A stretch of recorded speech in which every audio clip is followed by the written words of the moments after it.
สวัสดีครับผม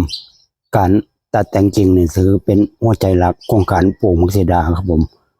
แต่ว่าในขณะเดียวกันนะครับผมถ้าเฮาตัดแต่งกิ่งออกหลายนะครับผม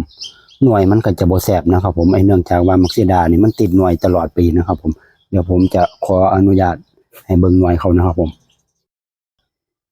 เนี่ยครับมื้อนี้ผมตัดแต่งกิ่งเขาออกแบบหลายเลยนะครับผมแต่ว่าในขณะเดียวกันเนี่ยเฮาบ่เอาใบออกแบบลายเพราะมันไหนนะครับผมเพราะว่าหน่วยเขาก็ติดหลายเขาติดหน่วยตลอดนะครับผมเนื่องจากว่าถ้าหน่วยหลายแล้วถ้าใบบ่มีหลายนะครับผมมักซิดามันจะบ่แสบนะครับผมจึงเหลือใบไปบางแต่ว่าก็ตัดออกหลายอยู่ครับผมเนื่องจากว่า